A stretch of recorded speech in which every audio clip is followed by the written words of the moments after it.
xuan is a 5-star character of the quantum element residing in the path of the preservation. She has remained meta relevant ever since her release in 1.3 in the first year of Honkai Star Rail. With that being said, it's news to me as to how this character ended up in the standard pool select, alongside characters like Bronya, who you can now lose your 50-50 to. But with Hyacinth and Lingsha currently existing in the meta game, maybe that justifies it a tiny bit. Nevertheless, let's take a deep dive into the meta history of Honkai Star Rail's immortal tank. We've mentioned the history of the Year 1 defensive options Honkai Star Rail has released numerous of times, but without beating it into your head in this video, you can check out the playlist going over the history of those Year 1 defensive options. Now back to the video. 1.3's patch would feature xuan being essentially a goated character upon her release. Though somewhat controversial due to the newest in-game content Swarm Disaster, opinions would become more positive on this character with due time. The reception over xuan would actually age better and better as time went on, while the in-game contents became a lot more dangerous for squishy teams. xuan would essentially make your team feel immortal, while she herself was immortal. The team-wide damage mitigation, coupled with the high health pool increase of the team she was to give, would become a must-have for every player, not just the casuals. xuan would fill one of the missing puzzle pieces to endgame teams, such as Jingyuan Hyper Carry and Silverwolf's Mono Quantum. xuan was not only the immortal defensive option herself, but she was to also give team-wide critical hit chance increase and a CC blockage that would allow your team to resist a single instance of crowd control. Considering how much was already provided by the Year 1 defensive options, this would quickly make xuan a top tier, one of a kind, best in slot character for nearly every team. Her defensive capabilities and team-wide utility would reaffirm her standing in the in-game meta. That's not to say you couldn't use the previously released defensive options in Honkai Star Rail, such as Luocha, Bailu, and Jeopard. It's just that xuan was all the more valued in the current meta, for many players across the board regardless of their casual or not, and this is not even taking into account the characters that those players may have already owned. As the content became progressively harder to brute force, her value would also creep upwards. Fast forwarding to later patches, and xuan would continue dominating the in-game meta. There was nothing she couldn't tank. She was immortal while also making your team immortal. While her best teams already seemed complete, they would get an upgrade with the later release of Sparkle and patch 2.0. Even around this point in time, going to year 2 of Honkai Star Rail, xuan was still top tier. Every single content the game had to offer, this character felt viable. Sparkle would essentially make her best teams even better, with being a best in slot Harmony character for her two best performing teams at the time, Jingyuan Hyper Carry and Silverwolf Mono Quantum. Sparkle was a buffer that could give a ton of crit damage to a designated ally, which contrasted nicely with the critical rate xuan already gave. Sparkle was that girl for backloaded damage characters and characters of the quantum element. Funnily enough, we have already touched on this in a previous video, but long story short, Sparkle would have been an amazing buffer for HP scaling quantum damaged characters. xuan was no exception. All of xuan's attacks would scale on her max health. Sparkle in previous betas would essentially buff the damage percentage of quantum allies in her team comp via traces. This extra quantum damage boost would be more valuable long term versus the attack percentage her trace was later changed to, which would hinder a lot of her value with hybrid xuan builds, and later on Castores. If you want a more detailed explanation on this matter, you can of course check out the playlist. The video is hard to miss. So while Sparkle didn't do much for the hybrid builds of xuan, she at least would give the best buffs possible to Jingyuan in attack scaling quantum characters, which would quickly favor those teams in the in-game meta. The Silverwolf Mono Quantum Dream team was finally complete, and for Jingyuan, a hybrid carry damage buffer that was able to buff all of the instances of damage his kit provided, his backload damage included, was a game changer. For xuan, this meant she had a very cozy place in the in-game meta. But the next patch wasn't so cozy for xuan, because this preservation character essentially came alongside a swift meta transition. 2.1's Aventurine would be a limited preservation character that would give Topaz and Acheron teams a lot more power. Aventurine, unlike xuan, would give a debuff via ultimate, which allowed Acheron to get stacks towards her ultimate. Aventurine, unlike xuan, would have a follow-up attack that advanced the action of Topaz's Numbi. Aventurine also happened to be really good alongside Jing Yuan, which gave newer players more incentive to obtain this character over Fu Zhuan. While both essentially made your team immortal with their damage soaking, Aventurine would have the upper hand via utility, as he would fit better in the changing meta with Acheron and Topaz follow-up coming into the mix.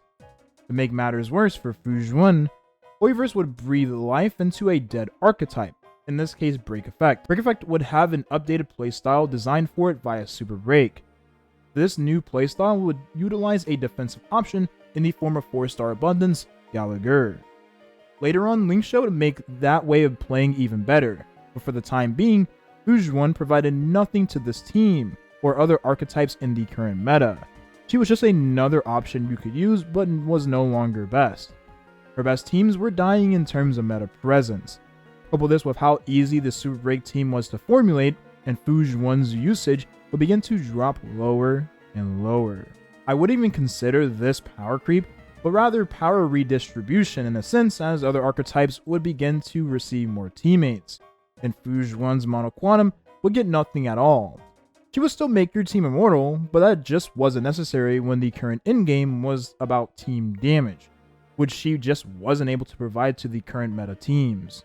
Damage over survivability was what the current meta favored at the time, and the ongoing patches show that the lowered usage of this character would essentially make this reality all the more true.